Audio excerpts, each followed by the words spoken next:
Always Okay. prepared. Well, we're going. Are we going? Lights, camera, action. Lights, camera, action. Action. Hello, Why do everybody. we say that like we're making a fucking movie? It's kind of like a movie. We're being filmed with. Well, it is like a movie actually. Life is a movie. Life is a Box of films, box of films. You hopefully have them labeled and organized. and don't let them burn up in a fire. Yes. don't know why I said Hello that. and welcome to the fleeting ass motherfucking thoughts pod motherfucking cast. We should change the title of that. We should That's just change it, really, yeah. really gangsta of Fleeting you. ass motherfucking podcast and shit. Yeah. That's like And then when people talk about it, they're like, "Yeah, I'm gonna go home and listen to that fleeting motherfucking podcast, thoughts, place, thing." Shit. They talk about everything and anything and nothing, mostly nothing. Mostly nothing, but But we do it anyway. every week Every fucking week. for like an hour to an hour and a half. Depending on whether or not I start my little stopwatch. Your thing on timer. time. Well, Shit. it's like 2 minutes behind. Just remember that. I always fuck up everything. Well, the cord's plugged in again, so you're Yeah. off to a good start so far. I think we're good. Hi, everybody. Welcome. Thanks for Hello. listening. We appreciate it. It's nice to know that there's some reason for this whole thing, Yeah. other than just getting together to vent chat. weekly? Yeah, the vent weekly. The vent weekly. That would be a good periodical.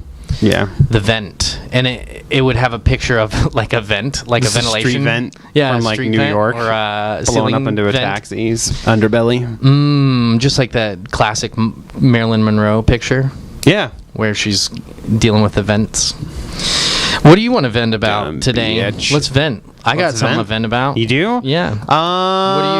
What's I annoying to you? I don't really what have anything. grinds your What gears? grinds my gears? PETA. I can't think of anything off the top of my head. I've just been gearing up for my next novel project, so that's Oh, kind of been my shit. focus Yeah. on top of working. So Yeah. that's what I did today because I had the day off. So I watched The Last Samurai. Just, No way! Did Yeah. you really? That's crazy because last night I was flipping through Netflix, like, oh, I just It want was on something Netflix, on. and I I just was- want something on to like, and I was playing Dark Souls 2 at the same time, and I wanted something on in the background, and I was like, well, that's pretty awesome. It was my choice until I saw Kill Bill, Oh, which yeah. is another samurai movie, which is crazy. Yeah, that's a great movie. I just finished reading this series of books, The Tales of Otori. It's like this feudal Japan kind of Yeah, fantasy you told me about that, yeah. book series, and they're really good if anybody's looking for like kind of like a fantasy epic set in like a feudal Japan Yeah. era. Because it's written by an Australian woman, strangely enough, but she studied a ton of like Japanese culture and lived in Japan for a while, and so they're really great series of books. So after I finished reading them, I've just like been in that feudal Japan samurai like mindset, and Totally. so I was like just Yeah. looking for a movie to watch, like just something to put on while, because I was just kind of sitting there with a notebook, just writing notes and researching brain transplants and stuff, and I was like, I just want to watch something. No big deal. Yeah. And then I saw that on Netflix, and I was like, oh, I haven't watched that movie in like years. Like I think I watched it when it first came out, and I liked it, and then I just have never watched it again. It's pretty lengthy. It's like 2.5. Yeah, it's 3 hours long and movie. it's slow and it's very dramatic. You have to Yeah. kind of pay attention. And so I just threw that on. It was a great movie. I love watched that movie. right after watching a documentary about urban legends. They talked about like 4 of them and how the urban legends. So they're not like a real thing as far as like they don't really happen, but they're all based off of an event, Like news that was stories or similar. something? Yeah. So that was kind of interesting too. So that was my day, just watching some stuff, Nice. Hell yeah. making Yeah. some notes. Yeah, I was watching Kill Bill Volume 1, and then I went into Kill Bill Volume 2. And they're my least favorite Tarantino movies, but they're fucking awesome movies. Yeah, they're very still really good. gratuitously violent. Very violent, like very over the top, very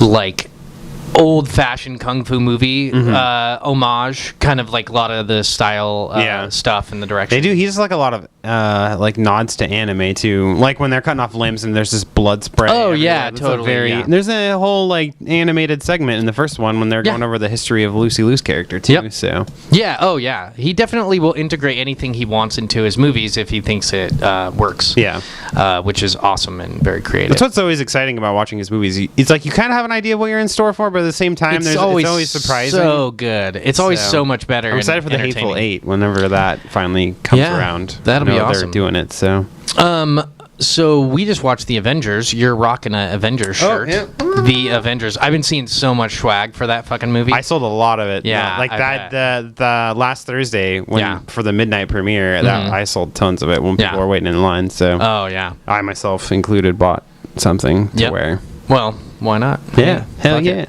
Avenge that shit. Avenge Sevenfold is a band that's not as good as the movie. Not at all. That we just watched. So we just watched the movie. What did you think about the movie? Did you hate it? Because I heard it's terrible. I heard it. Yeah, Nobody I heard likes it was a it. giant pile of garbage. It's like they wasted a ton of money. to CG It's and terrible. poop. Yeah, That's it's the whole just movie. CG. It's like CG'd poop. No, that's exactly what it was. Mm-hmm. But in all honesty, no, it was good. I liked it. It was. I was like, after watching it, I was like, oh, that was the best Marvel movie ever. Like, you're living that movie high of just watching all this amazing stuff. But then as I thought about it later, I was like, nah, it's pretty on par with like the first Avengers. Like, it wasn't better. It wasn't worse. It was less.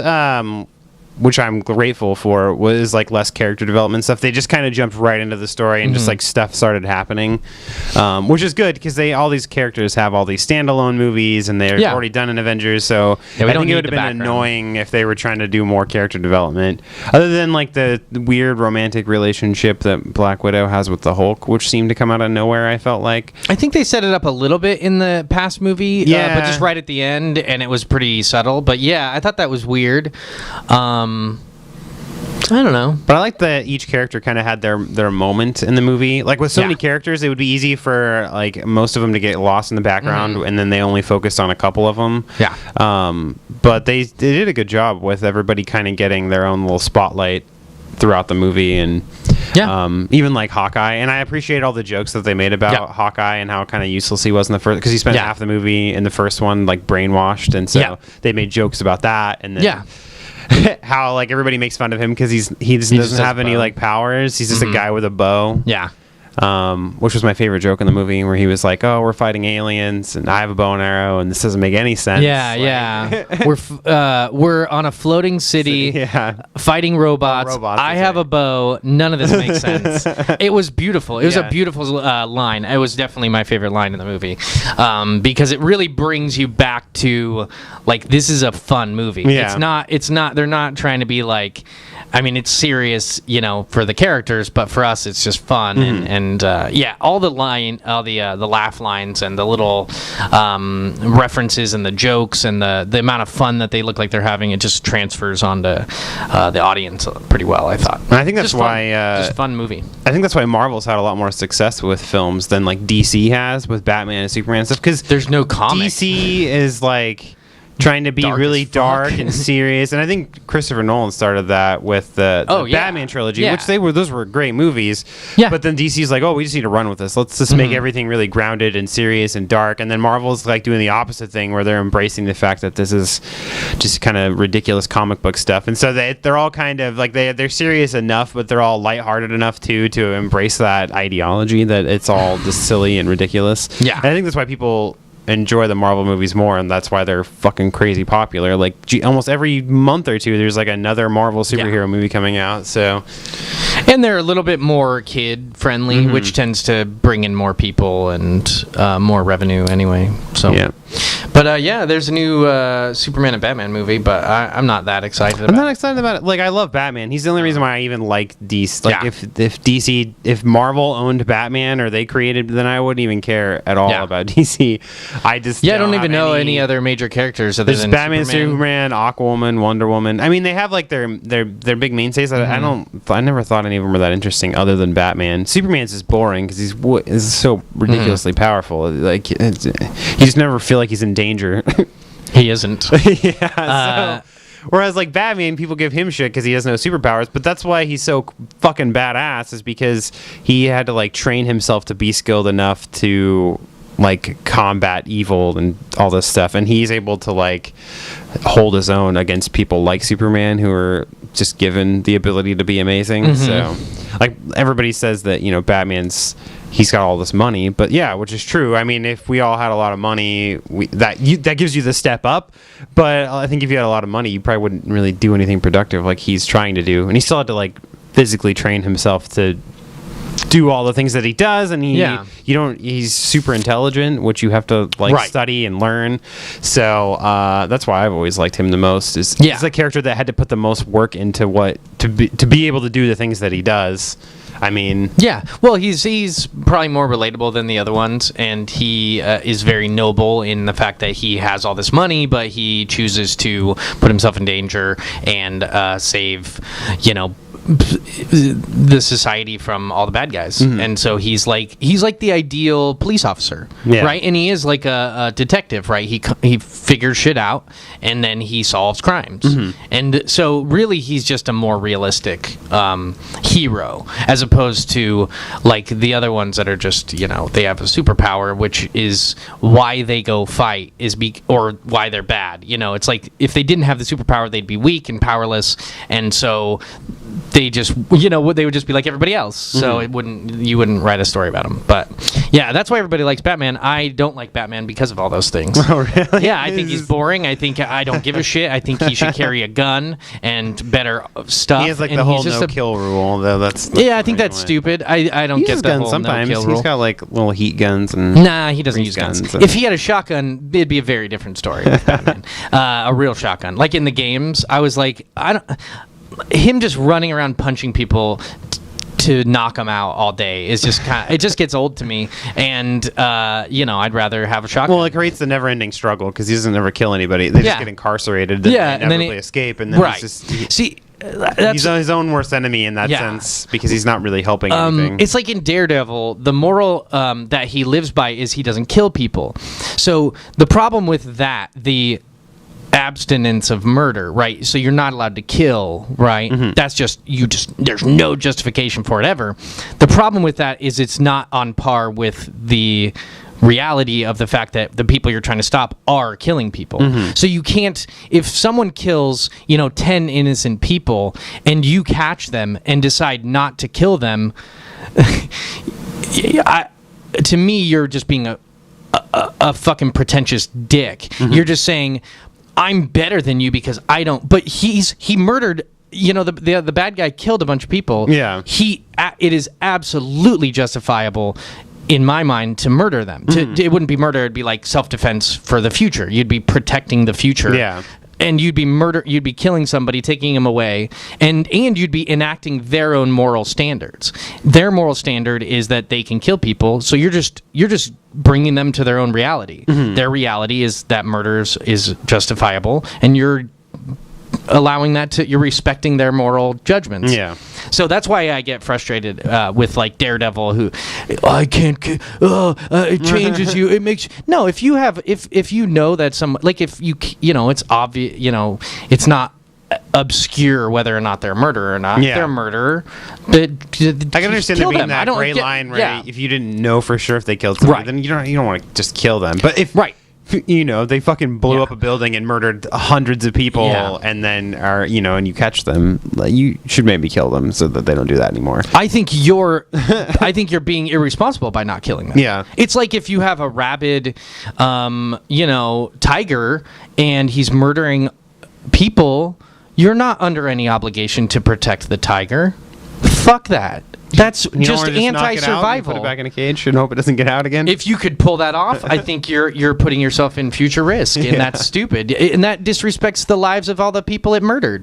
That's like saying that its life is more important than the lives of the dead people. But that doesn't make any sense to me. Yeah. But I get that murder is scary, to think about. But it's like plenty of bad guys murder people. So anyway, that's why I don't like some so superheroes. Batman just murdered the villains. It would be more. It's because we're not okay with we want everything to be black and white morally. We want it to be yes or no, but it's not black and white. It's gray areas. It's like, well, they murdered a bunch of people, and so what do we want to do about it? Yeah. Are we gonna just let them live and keep murdering people, and they always end up getting away? So I just think it's naive, and it's they created 75 years of comic books just by not killing anyone. Yeah, right. And then all the superheroes can't die, so I don't know what. So nothing ever feels like it's in danger. What did you think of the new Avengers? I thought it was most entertaining. Most. It was delightful. It was so splendiferous. It was. I thought it was great. It was a lot of fun from start to finish. Visually awesome, fun to watch. Great lines, really good personalities. Like everybody just seemed real, like smooth and fluid with everything, and fun. And I love Robert Downey Jr.'s character and his interplay with everybody else, and just amazing, just really fun. Totally worth it. I mean, you could go into all the like logic and stuff and complain about stuff, but I just throw it out didn't the do window. that. I didn't do that with that at all. Like, it's I'm just not fun. even gonna. You can't because they're not trying to be real. They're trying to have fun with it. Well, I think that's why those like kind of little fun poking like lines that they have that poke at what's going on. Yeah, are so awesome is because. It just makes it more enjoyable to know that they think that it's a little bit just as ridiculous as that you're thinking it while you're watching it while being entertained. So and it makes the characters seem more realistic because they're in interesting, unrealistic situations, but they're supposed to be like real people who go through real things. So they would be remarking about their environment, about what's going on, and they'd be confused and scared, and like if they're having fun, they would show it. So that kind of openness is cool in that. So you're thinking about writing a book about AI and about artificial intelligence, cyborg type shit. So what did you think of Ex Machina? Because we watched that one, and that one I take very differently. I take it much more seriously as far as it being based on real life. Like they're not trying to pretend like there's this other universe where things can happen that can't. So I take their science more critically. Yeah, and I think it matters more to us because right now we're at the stage where AI, robots, cyborgs, medical, advances are a real issue, or will be at least, and so we have to kind of like we're all trying to predict what it's going to look like. Yeah, and their prediction of AI pisses me off, and so I don't like. Oh yeah, I don't like the moral of their story in Ex Machina. Yeah, It was well done. It reminded me of Chappie. I liked it a lot. It reminded me very much of Chappie. Like I liked it way more than Chappie. Oh yeah. It was way better. I think their moral was pretty similar though. Yeah. No, it had like I think that when you start getting into stories about AI. The morals always seem to fall into like that same hole, basically. Where I mean, they end up kind of being about the same thing, just with different circumstances. But I don't know. I liked it a lot. I like Alex Garland's stuff. Anything he's written, I've enjoyed. I liked Sunshine, Dread. I liked 28 Days Later. Like they're all great. And I like this too. It's probably the least favorite thing that he's done.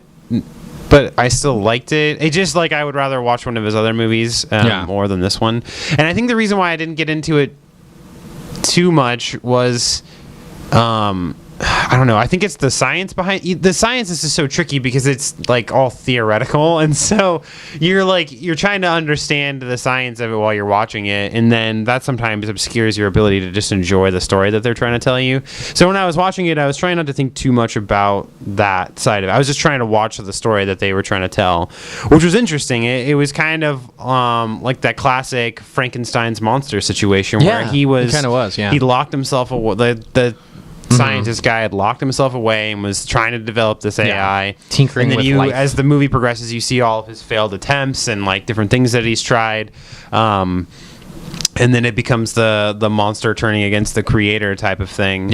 And so the ending was interesting. I didn't really expect it to end that way, actually, and so.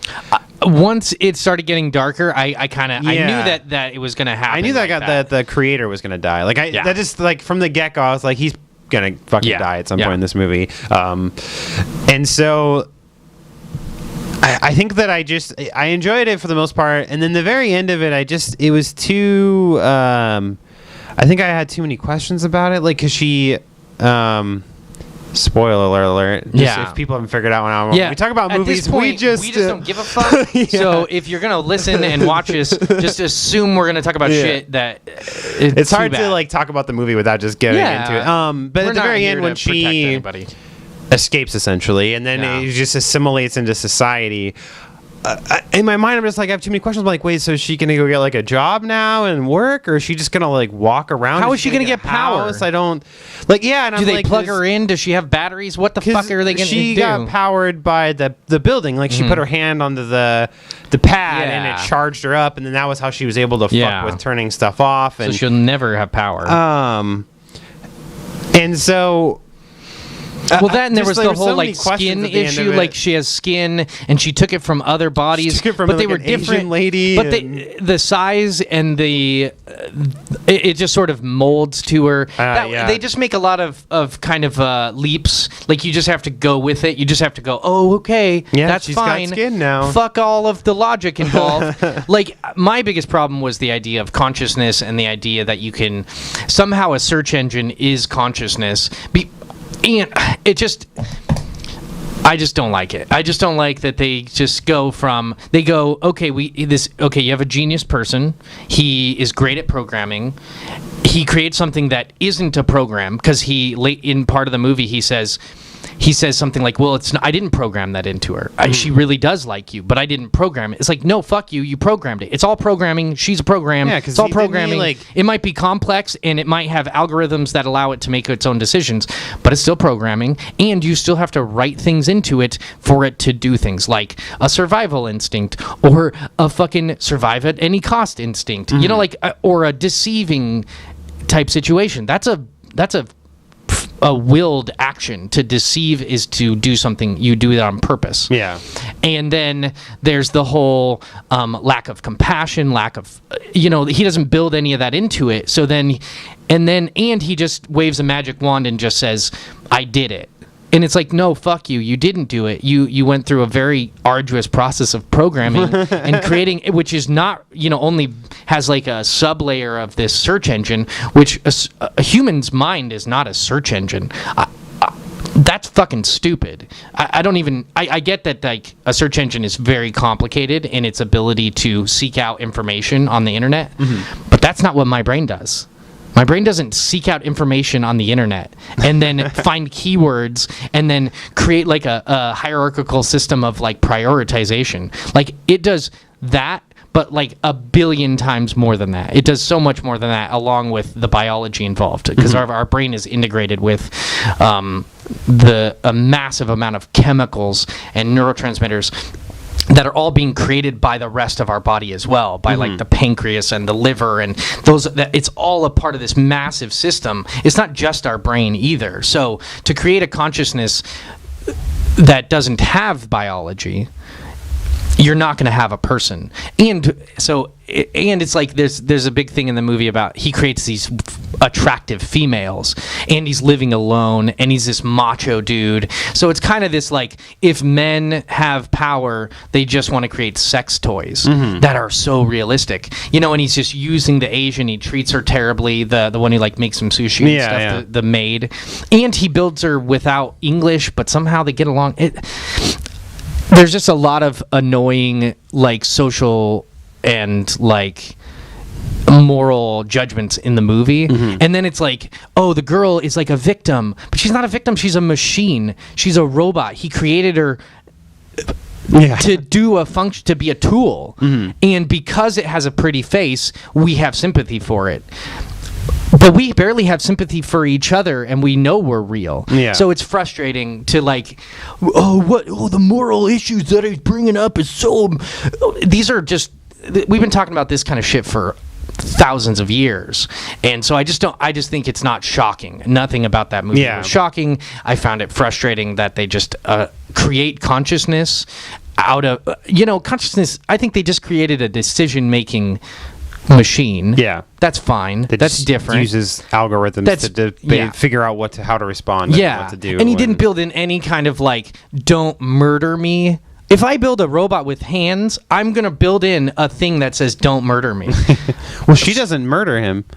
It's the Asian lady that stabs him in the back. She stabs him in the back, and then she stabs him in the front. I forgot about that. So it's like, I don't know. You know what I mean? Like it's like you can easily like safeguard yourself. At least try to safeguard yourself against some of these possible issues. And you probably shouldn't build robots that imitate life if you yourself are not empathetic? Because he just was a he's dickhead like a dick. to like all of his creations. It's like, and he's using the dude, and I thought it would have been way better if it turned out that the dude was a robot, or that the creator guy was a robot. That's what I was expecting. Because that would blow your mind, and you'd be like, oh, and then another dude comes in from nowhere, like, and he's like, no, this is my house. I created this whole thing and put you into the system to see if I could create a realistic social scenario.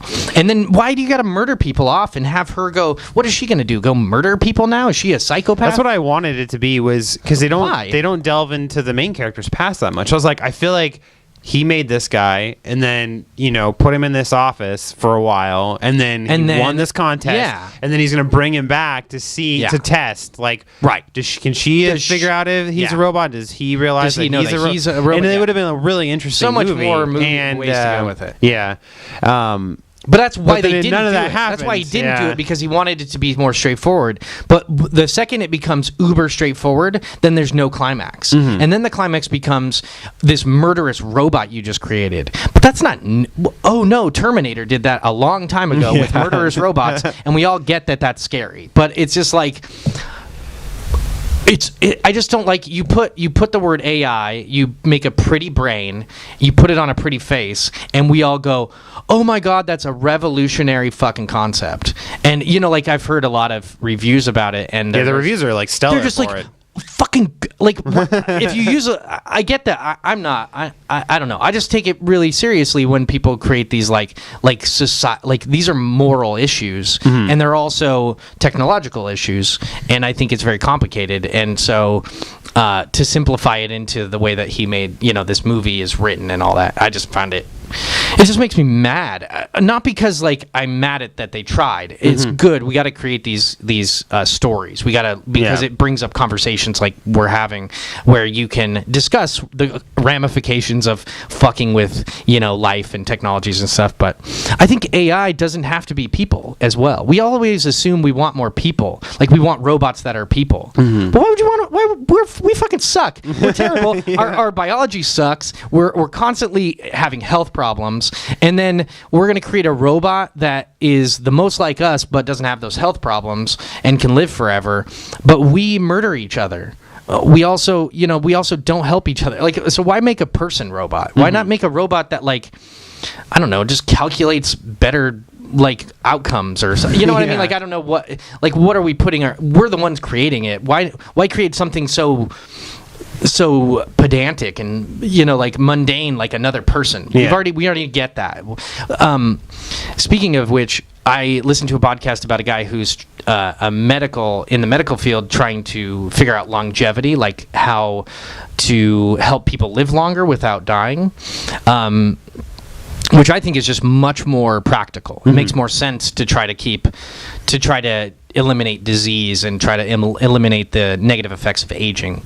I think that, to me, is more doable than to like download your consciousness or create robot bodies and put our brains in them or something like that. You know what I mean? I guess I don't know. So that's what I'm okay with my physical stuff. I wanted to sidestep the idea of creating AI, and so then that was when I started looking into brain transplants, like cyborg stuff. Yeah, because I was like, well, what if the brain already existed and it already had a consciousness and memories that had developed, but then the body itself, just something happened to it or whatever. Yeah. And so that was the idea I had, and then the theme that my goal is to explore is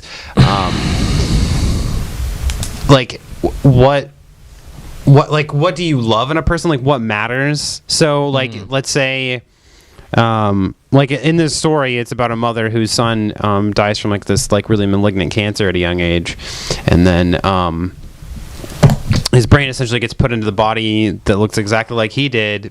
And at first, it's like terrifying to her, and she's frustrated, she knows and it's pissed, dead. And she's like, "I know, like you're dead. You're not Why my are you son?" doing this to me? But his brain is in there, so he can remember her, and he knows things. And so it's like they start this bonding process through like these sessions that she gets with him, and then it just creates this idea of like, does having a body really even matter? Like can you still love somebody without their physical, like, with a body that's not their own? Right. And so that's what I like. That's kind of what my novel that I want to write, Yeah. that I started taking notes and exploring, would explore, because I wanted something that was like cyborg related, but I don't really want to explore the science of like how AI is created. Like in Ex Machina, they're having all these like crazy science rhetoric between the two of them and all this stuff, and it's like I don't understand any of that really. Yeah. I get that you guys are smart and you get it, and if I fucking studied all this shit in like college or something, I would have a better grasp on it too. I'm just more interested in exploring like the human element of that, and then I think that, and it's in watching like Chappie and Ex Machina and like Blade Runner and like all these other movies where it's just like I'm not interested in the idea of AI. It's like I like the idea of cyborgs, but I wanted to explore in a different capacity than just being like, oh, we just made this. Because originally, when I came up with the idea for the story, it was going to be like they created a replica of her son, and then they just whatever information that they'd gathered over time, they implemented into it to see if it could imitate it. And then that was my idea for a long time, and I was like, no, because at a certain point, she wouldn't be able to bond with it anymore because she would recognize that outside of its appearance, that it's not her son. Yeah. So how can I make it her son? Even though she knows that he's dead. And then that was when I started looking into brain transplants, which have been done before. They just fail because of the body rejecting the brain. Like I told you, I think we talked about this on one of the last podcasts where they did it on dogs in like the late 80s, 90s, somewhere in there. And the dog lived for like 9 days, and then the body ends up rejecting the brain. So it's got to be, I'm sure. Can't imagine that was a happy dog. But so... Yeah. Like you obviously have to have something that's compatible. So like maybe using the DNA from the person and then creating a synthetic body for them that would maybe not reject the brain. Yeah, sure. That was when I was like, oh, that's a great idea. Yeah. Because you have to, when you're writing things about fucking theoretical science, you have to like cover up your plot holes well enough with things like that. We're like, well, why would that robot body accept the brain? Well, because it was partially built using with his genetics, and so and then the company that's doing this is just trying to explore a means of elongating lives, or if you get leukemia, bodies, then you can just and then. There's actually a movie coming out pretty soon that kind of explores that a little bit too, called Selfless, has Ryan Reynolds in it and Ben Kingsley. And it's like, from the previews, it seems like Ben Kingsley is like this old sickly guy, and it's not like a brain transplant. Exactly it's like they just like move his consciousness into Ryan Reynolds' body, but then like his character is still like they're both in there still. So, and that was just like I'm probably gonna watch the movie because it looks interesting, but even that was like, no, that seems too messy for me, like to try to write something messy, like that. So like I was trying to simplify it but make it interesting, and that was the idea I came up with. So I'm gonna write it before somebody else listens to this steals my idea. You better write it before we actually just do that shit, and then they're just like, oh yeah, that's like last year. Oh, great science, faggot. And then dummy. Yeah, no, I think that's really interesting, and those are all the topics I think that people are really interested in nowadays, is how science and technology, or how biology and technology are gonna come together, and it's already starting to happen. It's just I don't know, us, pre cyborgs, like in the future there will be a lot more in the way of like tech integration with biology, and so we're just not. I'm skeptical of it. I just don't get it. I don't feel like I need it in my life, but I don't. I have all my limbs. I don't have a ton of health problems, so it's like easy to say when you are like not in a position. Obviously, if it was available, I would take the opportunity and try to better myself with it or whatever. So it'll be interesting. I mean, we already are integrated with technology with fucking phones, so it's not like that's weird to us. Like people have the little Bluetooth in their ears and they're constantly connected. Their Apple Watches. You can check shit out. I think the problem with having full access to the world is the world isn't that fucking interesting. Like there's a lot of interesting facts and experiences that other people have had. So what? Like, I don't know. I just don't know if voyeurism is what it is. It's not like you're not like experiencing what it's like to be in England. You're just looking at places, pictures and videos of places in England. It's removed via your phone, as opposed to real experiences that get integrated into your memories in different ways because of physical actions and stuff like that. I don't know why I even started talking about that, but like there's a big difference between having access to things simulated on your phone and actually like having real experiences that are somewhat memorable. And I don't know if I care about either, really. Yeah. But I've always distract myself for sure. I've always just thought the idea of like androids and robots has always been cool. So yeah, like ever since I was a kid, like watching the Alien movies, they have cyborgs and Star Wars, yeah, Star Trek, so everything. It's always been cool, and I've always wanted to write a story around that. But it's like trying to find a story that's worth telling using those elements, and so. I've actually, like, this is the novel that I've started twice and scrapped both times, like 10,000 words in, because I like have this cool idea, and then as I'm going, I'm like, no, I don't know where this is going. It's too messy for me, and then I end up scrapping the whole thing, and then finally I have like found, I think anyway, well, I'll find out I guess after I start writing it if I can make it past the first 20,000 words. But I feel like more prepared and more pleased with the idea that I have now, and it doesn't feel so complicated like it did before, because like I said, I'm not interested in exploring the science, and I think people reading the story, they just want to read a good story. They don't want to they don't want to read a textbook about how androids might work in fucking 10-20 years. So but I think you're right.